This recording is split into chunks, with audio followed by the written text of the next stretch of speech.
Class ninth computer science. आज की video में क्लास नाइन्थ का जो बोर्ड का एग्ज़ाम आपका होने जा रहा है, उस बोर्ड के एग्ज़ाम के वाले से आज की वीडियो अगर आप कंप्लीट देख लेते हैं तो आपके एमसीक्यूज जो हैं वो 100% जो है वो ठीक हो जाएंगे। तो इसलिए आपका जो स्मार्ट सिलेबस है इसमें आप देख सकते हैं आपके जो डिलीटेड टॉपिक हैं वो पहले आपको बताए जा चुके हैं, आपकी बुक के ऊपर उनको जो है मार्क कर दिया गया है। ये जो आपको हर चैप्टर के आगे टॉपिक नज़र आ रहे हैं ये आपने नहीं करने हैं, ठीक है। ये आपके सिलेबस से रिमूव कर दिए गए हैं। ये आपके साथ स्मार्ट सिलेबस पहले शेयर कर दिया गया था। अब आपको मैं बता दूं कि आपके जो पार्ट 1 होगा ऑब्जेक्टिव टाइप, ठीक है, 10 मल्टीपल चॉइस क्वेश्चन होंगे। MCQs will be developed from the entire content of the text book. ये टेक्स्ट बुक का जो एंटायर कंटेंट है वहाँ से लिए जाएंगे, एक्सरसाइज से भी आ सकते हैं और बुक में के थ्योरी से भी आ सकते हैं। 1 MCQs will be asked from chapter 1 to 4। Chapter 1 से लेकर 4 तक एक एमसीक्यूज जो है पूछा जाएगा, एक एक एमसीक्यूज, और 6 से लेकर 11 तक उनमें से एक एक एमसीक्यूज पूछा जाएगा। टोटल 10 एमसीक्यूज होंगे। तो ये वाली वीडियो अगर आप कंप्लीट देख लेते हैं तो ये वाली जो वीडियो में हम कंप्लीट डिटेल के साथ जो है वो एमसीक्यूज को सॉल्व करेंगे। और ना सिर्फ एमसीक्यूज को सॉल्व करेंगे बल्कि आप ये देखेंगे तो ये देखें कि ना सिर्फ एमसीक्यूज को सॉल्व किया जाएगा बल्कि उसकी प्रॉपर एक्सप्लेनेशन होगी, यानी करेक्ट आंसर उसकी एक्सप्लेनेशन होगी और करेक्ट आंसर क्यों है। और साथ जो कॉमन मिस्टेक आप करते हैं एमसीक्यूज को सॉल्व करते हो वो करेंगे। और साथ जो बोर्ड की तरफ से प्रो टिप आपको मेरी तरफ से दी जाएगी कि आपका क्वेश्चन अगर चेंज होके आता है तो कौन सी गलतियां इसमें कर सकते हैं, ताकि एक एमसीक्यूज करने के बाद इस चैप्टर में से जैसा भी एमसीक्यूज आए आप उसको अच्छे तरीके से कर सकें। तो वीडियो बहुत ज़्यादा इंपॉर्टेंट होगी। ना सिर्फ इसमें एमसीक्यूज को सॉल्व करेंगे बल्कि आपके साथ सारी की सारी कॉमन मिस्टेक शेयर की जाएंगी और आपके साथ ये भी टेक्निक शेयर की जाएगी कि जो अच्छे बच्चे हैं जो 90% या 90% अबव मार्क्स लेते हैं वो किस तरह लेते हैं। हार्ड वर्क के साथ साथ स्मार्ट वर्क की भी ज़रूरत पड़ती है। और देख सकते हैं कितने अच्छे तरीके से मैंने आपके लिए स्लाइड तैयार की हैं। इतने बेहतरीन अंदाज में आपको यूट्यूब के ऊपर कहीं भी कोई वीडियो ऐसी नहीं मिलेगी, ना ही आपके टीचर ने क्लास में इस तरह का करवाया होगा। तो वीडियो अगर अच्छी लग रही है अभी से लाइक और शेयर इसको ज़रूर करें। Class 9 computer science board exam 2026 board exam जो कि फाइनल है आपका, पंजाब के जिस बोर्ड से भी आपका तल्लक है। ज़रूरी नहीं कि लाहौर फैसलाबाद बोर्ड के लिए वीडियो होती है, पंजाब के जिस बोर्ड में भी आप पेपर दे रहे हैं, चाहे आपका पेपर मॉर्निंग में है चाहे इवनिंग में है, ठीक है। ये स्पेशल आपके लिए वीडियो है। वीडियो थोड़ी सी लंबी हो जाए लेकिन परेशान नहीं होना आपने। इस वीडियो में तमाम जो पेपर है हम इसको डिस्कस करेंगे। पेपर 1 एमसीक्यूज मास्टर क्लास है आपकी। मास्टर क्लास वो वाली क्लास होती है जो पेपर से 15-20 दिन पहले आपके लिए होती हैं, जिसमें एक ही क्लास के अंदर सारे के सारे टॉपिक जो हैं वो आपके साथ शेयर किए जाते हैं और प्रो टिप भी आपके साथ शेयर की जाती है। By your expert teacher at learning zone. Target हमारा क्या होगा, जितने भी आपके एमसीक्यूज आते हैं, यानी एमसीक्यूज 10 ही होते हैं बोर्ड के एग्जाम में, 10/10 आपके मार्क्स आए। टाइम इसके लिए 15 मिनट होगा। 15 मिनट के अंदर जो है वो आपने 10 के 10 एमसीक्यूज सॉल्व करने हैं। Let's crack the code. Let's crack the code से मुराद है आइए इन तमाम एमसीक्यूज को डिटेल से हम देखते हैं। सबसे पहले the board exam blueprint. Pairing scheme को आपने ज़रूर फॉलो करना है, ठीक है। अटेंशन, इसलिए यहाँ पे लिखा हुआ अटेंशन। पेयरिंग स्कीम से मुराद होता है कि आपने तैयारी तो करनी है लेकिन तैयारी इस तरह करनी है कि आपके पेपर में अच्छे नंबर आएँ। और इसके लिए पेयरिंग स्कीम ऑलरेडी बोर्ड ने जारी की हुई है, पैक्टा ने जारी की हुई है। Topper secret. टॉपर सीक्रेट से मुराद है जो अच्छे नंबर लेते हैं वो किस तरह अच्छे लगते हैं। आपने इस बात का ख्याल रखना है। There are exactly 10 MCQs in the paper. 10 MCQs होंगे आपके लिए पेपर में। And the syllabus specify exactly 10 chapter for the MCQs. और इसके लिए 10 चैप्टर ही हैं, चैप्टर 1, 2, 3, 4, 6, 7, 8, 9, 10, 11। इन्हीं 10 चैप्टर में से एक एक एमसीक्यूज आना है, ठीक है। तो conclusion, prepare for exactly 1 MCQs per chapter, यानी पर चैप्टर आपका एक एमसीक्यूज आएगा। Section MCQs marks 10, chapter included ये हो गया। और डिलीटेड यानी chapter 5 and 12 have no MCQs. ये आपकी जो स्मार्ट सिलेबस है वहाँ से मैंने सारे का सारा डाटा लिया है, ठीक है। अब आप कहेंगे पूरा चैप्टर एक तैयार करें एक एमसीक्यूज के लिए, तो आपने पूरा चैप्टर एक एमसीक्यूज के लिए नहीं तैयार करना बल्कि आगे चल के शॉर्ट क्वेश्चन भी हैं, लॉन्ग क्वेश्चन भी है, वो भी आपने इसी में से तैयार करने हैं। तो ये आपके लिए बहुत ज़्यादा इंपॉर्टेंट है। तो पहला जो एमसीक्यूज है उसकी जानब हम चलते हैं। What is the fundamental concept of any system. किसी भी सिस्टम का जो फंडामेंटल कॉन्सेप्ट है वो क्या होता है, साइज, एज, ऑब्जेक्टिव या प्राइस, ठीक है। अब इसका करेक्ट आंसर जो है वो ऑब्जेक्टिव है। सी पार्ट जो हमारा ऑब्जेक्टिव इसका करेक्ट आंसर है। इसकी एक्सप्लेनेशन देखते हैं। एक्सप्लेनेशन है every system is created to achieve a specific goal और पर्पज। दुनिया में जितने भी सिस्टम क्रिएट किए जाते हैं वो किसी स्पेसिफिक गोल या पर्पज के लिए होते हैं। Without a goal objective a system has no reason to exist, यानी किसी भी गोल के बगैर किसी सिस्टम के होने से कोई फ़र्क नहीं पड़ता। For example a school objective is to educate student, in school एक पूरा सिस्टम है, उसका मकसद ये है कि बच्चों को तालीम देना, तो ये इसका ऑब्जेक्टिव है। तो अब मैंने आपको करेक्ट आंसर ना सिर्फ बताया बल्कि एक्सप्लेन किया। अब मिस्टेक जो बच्चे करते हैं वो ये हैं, student often pick size because they think of large number of system. Mostly बच्चे जो ना इसमें ए ऑप्शन जो साइज़ है इसको पिक कर लेते हैं ताकि उसके साइज़ के वाले से वो सिस्टम को समझ रहे होते हैं। Size change but the objective is the foundation, यानी साइज उस चीज़ों का चेंज होता रहता है, किसी भी सिस्टम का वो चेंज होता रहता है, लेकिन ऑब्जेक्टिव इसका जो बेसिक है उसके ऊपर आपने फोकस रखना है। प्रो टिप इसमें ये है, pro tip for the board exam, this is your chapter number 1 question, यानी पहले चैप्टर में से जो पहला एमसीक्यूज लिया गया है। Note while types of system objective is deleted from the 2026 syllabus, यानी कि आपका टाइप्स ऑफ सिस्टम ऑब्जेक्टिव तो आपके सिलेबस में शामिल नहीं है। The basic definition of an objective is still tested, लेकिन जो बेसिक डेफिनेशन है वो बिल भी आपको उनका इम्तिहान आपसे लिया जाएगा, थोड़ा बहुत आपसे पूछा जाएगा। तो ये आपके लिए ये नहीं कहना कि पूरे जो फर्स्ट चैप्टर है उसमें तो काफ़ी सारी चीज़ें डिलीट कर दी हैं, तो एमसीक्यूज कहाँ से आएगा। ये देख सकते हैं आप कि पहले चैप्टर में से काफ़ी हिस्सा डिलीट कर दिया गया है, ठीक है, लेकिन फिर भी आपसे कुछ एमसीक्यूज आपका बेसिक नॉलेज चेक करने के लिए पूछा जाएगा। नेक्स्ट हमारे पास है how many bits are use in standard ASCII, ठीक है, इसको आस्की बोलते हैं, ASCII। तो हाउ मेनी बिट्स, कितने बिट्स जो है यूज़ किए जाते हैं इन आस्की स्टैंडर्ड में, तो इसके लिए 7 बिट्स यूज़ किए जाते हैं इन कोडिंग के लिए। ये जी 7 स्लॉट होती हैं, यहाँ पे 0 1 0 1 0 0 1, यानी 1 और 0 के साथ साथ जो 7 स्लॉट हैं ये फिल की जाएंगी, या 1 होगा या 0 होगा। बाइनरी में आप जानते हैं या 0 आपके पास होता है या 1 होता है। अब करेक्ट आंसर जो है 7 बिट्स क्या मुराद है, explanation standard ASCII, ASCII stand for भी पेपर में आ सकता है, American standard code for information interchange, use 7 bits to represent character, यानी 7 बिट्स किसी भी करेक्टर को नहीं, ये एक बेसिकली करेक्टर है, हो सकता है जो है ये लिखा हो सी, अगर आप उसको आस्की में कन्वर्ट करेंगे ना बाइनरी में, तो हो सकता है ये 0 1 0 1 0 1 0 ऐसे हो, तो किसी करेक्टर को शो करता है जिसमें 7 बिट्स होती हैं।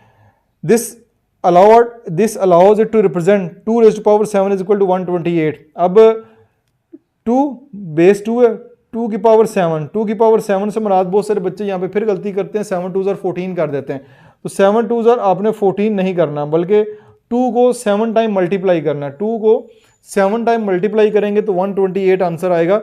यूनिक करेक्टर, यानी यूनिक करेक्टर होता है लाइक A to Z, कोई भी हो सकता है, A to Z स्मॉल हो सकता है, 0 to 9 हो सकता है, कोई भी सिंबल हो सकती है, ठीक हो गया। तो ये करेक्ट इसका आंसर है, ये इसकी एक्सप्लेनेशन। देखें इसमें मैंने ये मैथ की भी एक एमसीक्यूज बता दिया, ये मैथ में भी आप पढ़ते हैं एक्सरसाइज 1.2 में बेसिस लॉज ऑफ एक्सपोनेंट है वो है, बाकी इसके 7 बिट्स का बता दिया, फार्मूला बता दिया, इसका स्टैंड फॉर बता दिया। एक ही एमसीक्यूज में काफ़ी सारी चीज़ें कवर कर दी हैं, हो सकता है आपके एमसीक्यूज में आ जाए कि जो है आस्की का स्टैंड फॉर लिखें, तो वो है American standard code for information interchange.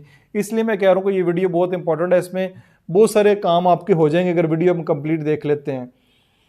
Common mistake है confusing standard ASCII 7 bits with extended ASCII, यानी अगर आप आस्की सिंपल में 7 बिट्स है और आस्की एक्सटेंडेड जो है ना उसमें 8 बिट्स हैं, और मॉडर्न यूनिकोड में 16 या 32 बिट्स होती हैं, इससे आपने कंफ्यूज हो जाना है। हम आस्की की बात कर रहे हैं, उसमें 7 बिट्स हैं, एक्सटेंडेड आस्की में 8 बिट्स होती हैं, और यूनिकोड में देखा जाए 16 बिट्स होती हैं या 32 बिट्स होती हैं।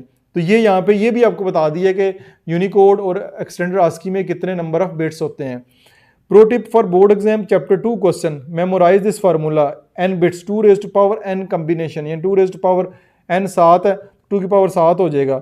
If they ask how many character standard ASCII hold, the answer is 128, ठीक है। 2 रेज टू पावर n से मुराद है ये 7, 2 raise to power 7 is equal to 128 होगा। तो ये देख सकते हैं कि एक ही एमसीक्यूज के अंदर कितने टॉपिक आपके एक साथ क्लियर हो गए हैं। उसके बाद एक एमसीक्यूज नंबर 3 है, which of the following Boolean expression represent and operation, ठीक है, Boolean expression represent and operation. यहाँ पे बूलियन एक्सप्रेशन का बताता जाऊँ, ऐसा एक्सप्रेशन जिसका आंसर जो है वो हाँ या ना में होता है, ठीक है, हाँ या ना में, उसको बूलियन एक्सप्रेशन कहते हैं। रिप्रेजेंट एंड ऑपरेशन, तो a plus B A dot B के ऊपर लाइन लगी हुई है, ये एक सिंबल और लगी हुई है, तो इसमें जो एंड ऑपरेशन है उसको a.b हमारे पास जो है वो एंड ऑपरेशन है, ये उसकी जो डायग्राम भी आगे बनी हुई है। अब इसका करेक्ट आंसर आपको बता दिया बी है। Explanation in Boolean logic the dot, यानी बूलियन लॉजिक की बात करें इसमें dot represent logical multiplication which is the end operation, यानी कि ये मल्टीप्लिकेशन को रिप्रेजेंट करता है जो कि एंड ऑपरेशन है। Both input must be true, यानी दोनों जो इनपुट है must be true, one for the output to be true, यानी आउटपुट भी ट्रू होगी। दोनों के जो इनपुट है 1 and 1, तो उसका जवाब जो है वो 1 ही आएगा।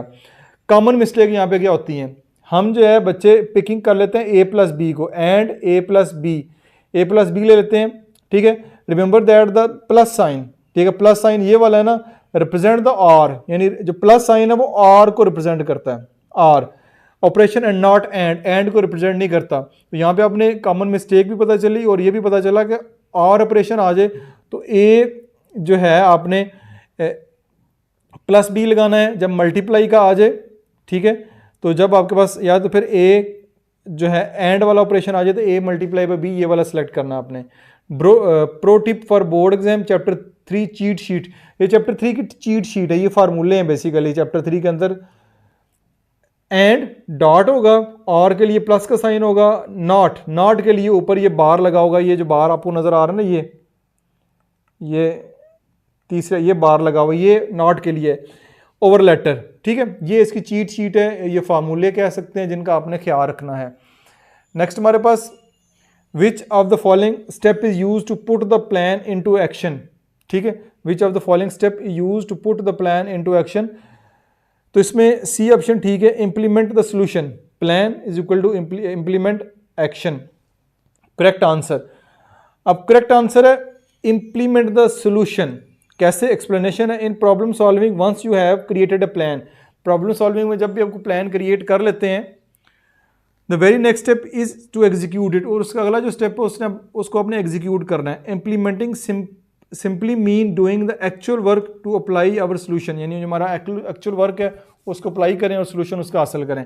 कॉमन मिस्टेक जो बच्चे यहाँ पे करेंगे, चूजिंग बी को करेंगे, establishing plan of action, establish a plan is creating the plan but the question asks how to put into action, यानी कि हमारे से क्वेश्चन ये पूछा गया है which of the following step use to put the plan into action, तो establish a plan of action, हमने प्लान ऑफ एक्शन नहीं बताना बल्कि इंप्लीमेंट द सोल्यूशन बताना है कि सोल्यूशन उसका कैसे इंप्लीमेंट होगा। यहाँ पे बच्चे बी और सी में कन्फ्यूज हो जाएंगे, तो ये मैंने आपको कन्फ्यूजन भी बता दी है। Pro tip for board exam chapter 4 always read problem solving steps, जो आपके प्रॉब्लम सॉल्विंग स्टेप्स हैं उनको रीड करें इन सीक्वेंस में रीड करना, आइडेंटिफाई, प्लान, फिर इंप्लीमेंट, फिर वेरीफाई, फिर आपके पास डॉक्यूमेंट आ जाता है। तो ये आपका चौथा एमसीक्यूज जो है वो इस तरह सॉल्व हो जाएगा। उसके बाद एमसीक्यूज नंबर 5 की जानब चलते हैं। Which device is use to connect multiple network and direct data packet between them, ठीक है। राउटर, आगे दो आपको नजर आ रही है, फिल इन द ब्लैंक्स। अब इसमें हमारी जो ऑप्शन है वो राउटर है। Which device is use to connect multiple network, यानी मल्टीपल एक नेटवर्क ये है, एक नेटवर्क ये है, multiple network and direct data packet between them, ठीक है। वो राउटर हमारे पास इसकी करेक्ट ऑप्शन होगी। वो ऑप्शन जो है करेक्ट क्यों है? Router explanation, routers main job is to route और direct traffic data packet between different network, in different जो नेटवर्क है उनके दरमियान जो है कनेक्शन बहाल करना राउटर का मेन फंक्शन है। Like connecting your home network to the internet, या आपका जो घर का नेटवर्क है उसको इंटरनेट से कनेक्ट करना। कॉमन मिस्टेक सिलेक्टिंग स्विच, बच्चे इसको स्विच में सिलेक्ट करेंगे, उसकी कॉमन मिस्टेक की वजह क्या है? A switch connect devices within the same network, एक ही नेटवर्क के अंदर जो है स्विच जो है मुख्तलिफ डिवाइसेस को आपस में कनेक्ट करता है। राउटर कनेक्ट मल्टीपल नेटवर्क, जो राउटर होता है वो मल्टीपल नेटवर्क को कनेक्ट करता है। Pro tip for board exam chapter 6 की word trick, if the question says direct data packet और multiple network, the answer almost always router होगा। मल्टीपल नेटवर्क की बात कर रहा है, डायरेक्ट डाटा पैकेट की बात कर रहा है, तो इसका आंसर हमेशा जो है वो राउटर होगा। नंबर 6 है efficiency of an algorithm is measured in term of, किसी भी जो एल्गोरिथम है उसकी एफिशिएंसी मेजर करने के लिए हमारे पास option both A and B है। A time complexity, B space complexity, cost complexity. तो बोथ ए एंड बी हमारे पास ऑप्शन होगी, टाइम एंड स्पेस दोनों आ रहे हैं। अब इसको ज़रा गौर समझना है। प्रो टिप भी देखेंगे, correct answer both A and B. Explanation, a good algorithm must be fast, आपका एक अच्छा algorithm must be fast, time complexity and take up से लिटिल कंप्यूटर मेमोरी, और कंप्यूटर की मेमोरी भी बहुत थोड़ी ले रहा हो। As possible space complexity, therefore both matrices are use to जज एफिशिएंसी, यानी उसकी एफिशिएंसी जज करने के लिए हम जो है वो आपका बोथ ए एंड बी होगा। यानी कोई भी चीज़ आजकल ये देखते हैं कितने टाइम में हो रही है और जगह कितनी ले रही है, ठीक है, ये दोनों चीज़ें देखी जाती हैं, तो ये आपका बोथ ए एंड बी होगा।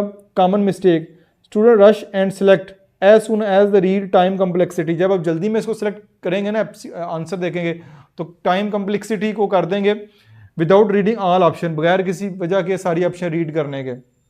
इसमें प्रो टिप है, Whenever you see both A and B, जब भी आपके पास इस तरह का आंसर आए ना एमसीक्यूज में, चाहे कोई भी सब्जेक्ट हो, both A and B, all of the above, तो इन board exam read all choices twice, आपने जो चॉइसेस दी जाती है ना एमसीक्यूज के लिए उनको बार बार पढ़ना है, 2 से 3 दफ़ा पढ़ना है। It is very often to correct trap, ये आपके लिए एक ट्रैप होता है, बेसिकली आपको उलझाया जाता है कि आप कोई और ऑप्शन सेलेक्ट कर लें, बल्कि ऑप्शन जो है ये वाली होती है। तो इस तरह के सवालों के जवाब का आपने खास याद रखना है। नंबर 7 है, which of the following tag is use for paragraph, paragraph के लिए कौन सा टैग यूज करते हैं, तो ये वाला टैग पैराग्राफ के लिए यूज होता है, ठीक है। करेक्ट आंसर बी है। Explanation in HTML web development, HTML web development the ये वाला जो टैग है डिफाइन ए पैराग्राफ, पैराग्राफ को डिफाइन करता है। The browser automatically add a blank line before and after A P element, जब भी पी एलिमेंट डालेंगे तो ऑटोमेटिक ब्लैंक लाइन जो है उससे पहले और बाद में लग जाएगी, ठीक है। कॉमन मिस्टेक है चूजिंग, बहुत सारे बच्चे PR भी कर लेते हैं, PR सेलेक्ट, PR से मुराद पैराग्राफ होता है ना, PR से मुराद इसको सेलेक्ट कर लेते हैं। Student guess that paragraph is abbreviated to PR, in HTML it is just the single letter P, HTML में जस्ट सिंगल लेटर जो P है उसके लिए यूज होता है, PR नहीं यूज होता। PR यूज होता है अनऑर्डर्ड लिस्ट के लिए, ये यहाँ पे आ रहा होगा, ये आ गया, ये देख रहे ये दिया है HTML, ये आगे ये देख रहे, ये आपकी सिंबल लग गई हेलो, फिर ये लगी हुई है। Pro tip for board exam chapter 8, in HTML tags are usually just the first letter of the word, यानी just first letter of the word, ये B है, ये अटैलिक है, ये पैराग्राफ है, ये UL जो है स्टैंड फॉर अनऑर्डर्ड लिस्ट, ये देखें ना ये लगे हुए हैं, ये भी साथ MCQs के लिए आप तैयार कर सकते हैं, italic, underline, paragraph, unordered list के लिए यहाँ से आप देख के इनको कर सकते हैं। ये एक ही MCQs के अंदर बहुत सारी चीज़ें जो हैं वो मैंने कवर कर दी हैं, HTML की पूरी प्रोग्रामिंग ही कर दी है, तो MCQs के वाले से बड़ा ज़रूरी वीडियो है, इसको कंप्लीट देखिएगा, आपके छोटे छोटे शॉर्ट क्वेश्चन भी यहाँ से क्लियर हो जाएंगे। व्हाट इज़ डाटा, डाटा क्या है, process information raw fact gathered about things, तो B ऑप्शन ठीक है, raw facts gathered about things. Explanation, data consist of, data में रॉ डाटा होता है, अनऑर्गेनाइज फैक्ट होते हैं, and figure, it only become information after it has been processed and organise by computer, यानी computer जब उसको ऑर्गेनाइज कर देता है तो एक इन्फॉर्मेशन बन जाता है। जैसे ये देखें ये डाटा है, ये मुख्तलिफ किस्म के नंबर आपको बेतरतीबे दिए गए हैं, उसको प्रोसेसिंग की, प्रोसेसिंग के बाद ये आपके पास इन्फॉर्मेशन आ गई, ठीक है। फ़र्ज़ करें ये आपके सब्जेक्ट के मार्क्स लिखे हुए हैं, तो यहाँ पे एक इन्फॉर्मेशन की शक्ल में आ गया कि किस सब्जेक्ट के मार्क्स ज़्यादा हैं, किसके कम हैं, किसके बिलो एवरेज हैं, किसके अबव एवरेज हैं, तो डाटा प्रोसेस होने के बाद इन्फॉर्मेशन बन जाता है। Common mistake selecting processed information, option A को सिलेक्ट करेंगे, this is the exact opposite, ये उसका एग्जैक्ट अपोजिट है, इन्फॉर्मेशन इज प्रोसेस डाटा, ठीक है। इन्फॉर्मेशन जो डाटा प्रोसेस डाटा को हम इन्फॉर्मेशन कहते हैं। Pro tip for board exam chapter 9, memorise the flow, data raw, फिर प्रोसेसिंग, प्रोसेसिंग के बाद इन्फॉर्मेशन जो मीनिंगफुल आपका चीज़ बन जाती है, तो ये आपका 8वां MCQs भी यहाँ पे क्लियर हो गया। नंबर 9 MCQs है, which of this AI algorithm is considered as explainable model, यानी कौन सा AI एल्गोरिथम जो है वो एक्सप्लेनेबल मॉडल है। वाइट बॉक्स मॉडल, यस या नो। अच्छा, neural network, decision tree, random forestry, conventional neural network, तो डेसियन ट्री इसका ऑप्शन ठीक है। थोड़ा सा ये टेक्निकल क्वेश्चन है, लेकिन अगर आपने थोड़ी थ्योरी पढ़ी हुई है तो उम्मीद है कि आपको समझ आएगी, कमेंट्स में ज़रूर बताइएगा। Decision tree, decision tree is explainable, यानी डेसियन ट्री एक एक्सप्लेनेबल होता है।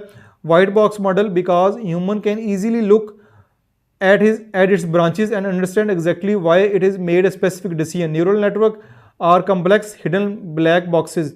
Common mistake, thinking the all AI is an explainable magic, तो ये वाइट बॉक्स मॉडल या डिसीजन ट्री होता है ना, ये देखिए डिसीजन ट्री, ये यस या नो आगे चलता जा रहा है, इसको समझना जो है वो बच्चों के लिए आसान होता है, इसलिए इसका जवाब डिसीजन ट्री है।